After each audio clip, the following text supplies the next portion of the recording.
Hi എല്ലാവർക്കും നമസ്കാരം. നമ്മൾ കാണുന്നതും നമ്മളെയുമൊക്കെ ഉണ്ടാക്കിയിരിക്കുന്ന ദ്രവ്യത്തിന്റെ ഹൃദയഭാഗത്ത് എന്താണുള്ളതെന്ന് എപ്പോഴെങ്കിലും ചിന്തിച്ചിട്ടുണ്ടോ?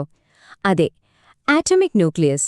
ഒരു കാലത്ത് ശാസ്ത്രലോകത്തെ വട്ടം കറക്കിയ ഒരു വലിയ രഹസ്യമായിരുന്നു അത്. നമുക്ക് ആ കഥയൊന്ന് ചുരുളഴിച്ചു നോക്കിയാലോ? അപ്പോ നമ്മുടെ മുന്നിലുള്ള പ്രധാന ചോദ്യം ഇതാണ്: ഈ ന്യൂക്ലിയസ് ശരിക്കും എന്തുകൊണ്ടാണ് ഉണ്ടാക്കിയിരിക്കുന്നത്? ഇതൊരു ഡിറ്റക്റ്റീവ് കഥ പോലെയാണ്, നമ്മളിപ്പോൾ ഒരുമിച്ച് തെളിയിക്കാൻ പോകുന്ന ഒരു രഹസ്യം. തുടക്കകാലത്ത് ഭൗതികശാസ്ത്രജ്ഞർ നേരിട്ട ഏറ്റവും വലിയൊരു തലവേദന എന്തായിരുന്നെന്നറിയുമോ? ന്യൂക്ലിയസിന്റെ രണ്ട് പ്രധാന സ്വഭാവങ്ങൾ, അതിന്റെ ഭാരവും ചാർജും. ഇത് രണ്ടും എങ്ങനെ ഒരുമിച്ച് വിശദീകരിക്കും എന്നതായിരുന്നു ആ വലിയ പസിൽ. അപ്പോ സംഭവം ഇതാണ്: ആര് എന്ത് തിയറി കൊണ്ടുവന്നാലും ഈ രണ്ട് കാര്യങ്ങൾക്ക് കൃത്യമായ ഉത്തരം കൊടുക്കണം. ഒന്ന്, ന്യൂക്ലിയസിന്റെ മൊത്തം ഭാരം, അതായത് മാസ് നമ്പർ എ.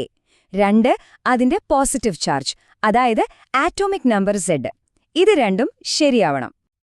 അപ്പോ ഈ പസിൽ സോൾവ് ചെയ്യാൻ വേണ്ടി ഒരു തിയറി വന്നു. കേൾക്കാൻ നല്ല അടിപൊളി ഐഡിയ ആയിരുന്നു. പക്ഷെ അവസാനം അതൊരു വലിയ അബദ്ധമാണെന്ന് തെളിഞ്ഞു. അവരുടെ ഐഡിയ വളരെ സിമ്പിളായിരുന്നു. എന്തിനാ പുതിയ കണങ്ങളെക്കുറിച്ചൊക്കെ ചിന്തിക്കുന്നത്? നമ്മുടെ കയ്യിൽ പ്രോട്ടോണും ഇലക്ട്രോണും ഉണ്ടല്ലോ, ന്യൂക്ലിയസിന്റെ ഉള്ളിലും ഇത് രണ്ടും തന്നെ ആയിക്കൂടെ എന്നായിരുന്നു അവരുടെ ചിന്ത. ഈ മോഡൽ പേപ്പറിൽ നോക്കുമ്പോ ഒരു രക്ഷയുമില്ലാത്ത ഐഡിയ ആയിരുന്നു. എങ്ങനെയാണ് നോക്കിക്കേ. ഭാരം ശരിയാക്കാൻ വേണ്ടി എ പ്രോട്ടോണുകളെ ന്യൂക്ലിയസിൽ വെക്കുന്നു. പക്ഷെ അപ്പൊ ചാർജ് കൂടുമല്ലോ. ആ പ്രശ്നം തീർക്കാൻ A-Z ഇലക്ട്രോണുകളെ കൂടി അകത്തേക്ക് ചേർക്കുന്നു. നെഗറ്റീവ് ചാർജുള്ള ഇലക്ട്രോൺ അത്രയും പോസിറ്റീവ് ചാർജിനെ ക്യാൻസൽ ചെയ്യും. അവസാനം ബാക്കി വരുന്നത് കറക്റ്റ് Z ചാർജ്. കൊള്ളാം അല്ലേ? കേൾക്കാൻ നല്ല രസമുണ്ട്.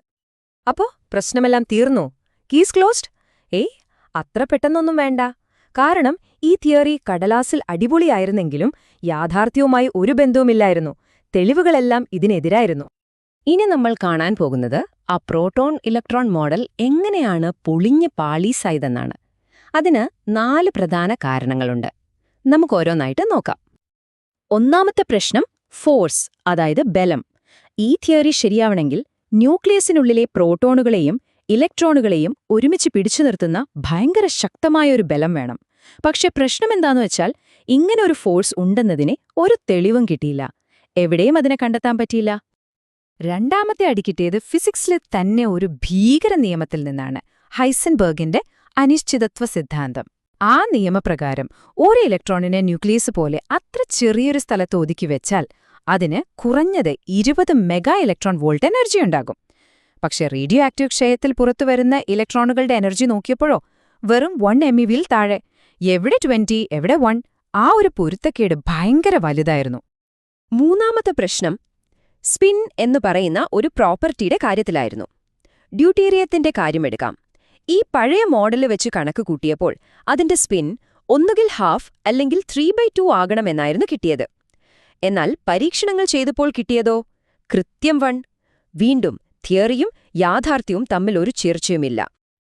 അവസാനത്തെ ആണി, നാലാമത്തെ പ്രശ്നം, മാഗ്നറ്റിസം അഥവാ കാന്തികതയായിരുന്നു. ഇലക്ട്രോൺ ഒരു കുഞ്ഞൻ മാഗ്നറ്റാണ്. അപ്പോൾ അത് ന്യൂക്ലിയസിനകത്തുണ്ടെങ്കിൽ ന്യൂക്ലിയസ് ഒരു വലിയ കാന്തമാവണം. പക്ഷെ അളന്നു നോക്കിയപ്പോൾ അത്രയൊന്നും കാന്തികശക്തിയില്ല. അതോടെ ആ പഴയ തിയറിയുടെ കഥ കഴിഞ്ഞു. അപ്പോ ഈ 4 പ്രശ്നങ്ങളും ബലം, ഊർജം, സ്പിൻ, മാഗ്നറ്റിസം ഇതെല്ലാം എങ്ങനെ പരിഹരിച്ചു? ഒരൊറ്റ കണ്ടെത്തൽ മതിയായിരുന്നു അതിന്. ആ നിർണായകമായ കണ്ടെത്തൽ എന്തായിരുന്നെന്ന് നോക്കാം. വർഷം 1932. ശാസ്ത്രലോകത്ത് ഒരു പുതിയ താരം ഉദിച്ചുയർന്ന വർഷം.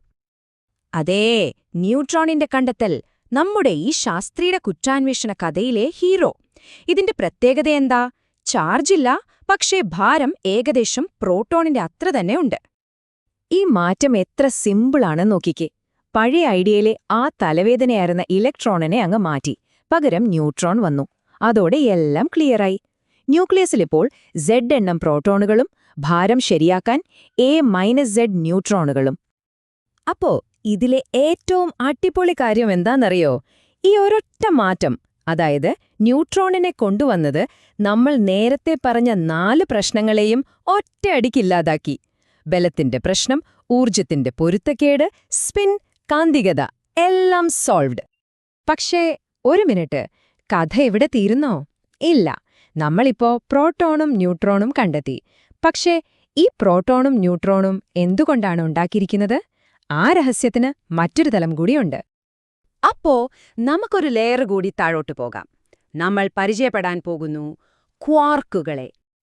ഈ ക്വാർക്കുകൾ എന്ന് പറയുന്നത് ശരിക്കും പറഞ്ഞാൽ നമുക്കറിയാവുന്ന ദ്രവ്യത്തിന്റെ ഏറ്റവും ബേസിക്കായ ബിൽഡിംഗ് ബ്ലോക്സാണ്. ഓരോ പ്രോട്ടോണും ഓരോ ന്യൂട്രോണും ഇതുപോലുള്ള 3 ക്വാർക്കുകൾ ചേർന്നാണ് ഉണ്ടായിരിക്കുന്നത്. ഇവിടെ ഒരു ചോദ്യം വരാം. എല്ലാത്തിന്റെയും അടിസ്ഥാനം ക്വാർക്കുകളാണെങ്കിൽ പിന്നെന്തിനാ നമ്മളിപ്പോഴും ഈ പ്രോട്ടോണും ന്യൂട്രോണും ഒക്കെ പറഞ്ഞ് കഷ്ടപ്പെടുന്നത്? അത് മനസ്സിലാക്കാൻ ഒരു സിമ്പിൾ ഉദാഹരണം നോക്കാം. ഒരു ഇഷ്ടിക മതിൽ. ഇപ്പൊ നോക്കൂ, നമ്മളൊരു മതിലിനെക്കുറിച്ച് സംസാരിക്കുമ്പം നമ്മൾ എന്താ പറയാ? അതില് ഇത്ര ഇഷ്ടികയുണ്ട്, സിമന്റ് വെച്ചാണ് കെട്ടിയത് എന്നൊക്കെ. അല്ലാതെ ആ ഇഷ്ടികയുണ്ടാക്കിയ ഓരോ കളിമൺതരിയെക്കുറിച്ചും നമ്മൾ സംസാരിക്കാറുണ്ടോ? ഇല്ല. അതുപോലെ തന്നെയാണ് ഇതും. ന്യൂക്ലിയസിനെ മനസ്സിലാക്കാൻ ഏറ്റവും എളുപ്പം അതിലെ ഇഷ്ടികകളായ പ്രോട്ടോണുകളെയും ന്യൂട്രോണുകളെയും കുറിച്ച് സംസാരിക്കുന്നതാണ്. അപ്പോ സിമ്പിളായി പറഞ്ഞാല് പ്രോട്ടോണുകളും ന്യൂട്രോണുകളും ന്യൂക്ലിയസ് എന്ന മതിലിന്റെ ഇഷ്ടികകളാണ്. ആ ഒരു ലെവലിൽ ചിന്തിക്കുന്നതാണ് ന്യൂക്ലിയസിനെ മനസ്സിലാക്കാൻ ഏറ്റവും നല്ലത്. അപ്പൊ നോക്കിക്കേ, നമ്മൾ ന്യൂക്ലിയസിൽ നിന്ന് തുടങ്ങി അതിന്റെ ഉള്ളിലെ പ്രോട്ടോണുകളെയും ന്യൂട്രോണുകളെയും കണ്ടു, പിന്നെ അതിന്റെ ഉള്ളിലെ ക്വാർക്കുകളിലേക്കെത്തി. ഓരോ ലെയറായി നമ്മൾ പൊളിച്ചു നോക്കി. പക്ഷെ ഈ യാത്ര ഇവിടെ അവസാനിക്കുന്നില്ല. ഇനി ഏതൊക്കെ അടിസ്ഥാന രഹസ്യങ്ങളായിരിക്കും പ്രപഞ്ചം നമുക്കായി ഒളിപ്പിച്ചു വെച്ചിട്ടുണ്ടാവുക? ചിന്തിക്കാൻ ഒരുപാട് ബാക്കിയുണ്ട്.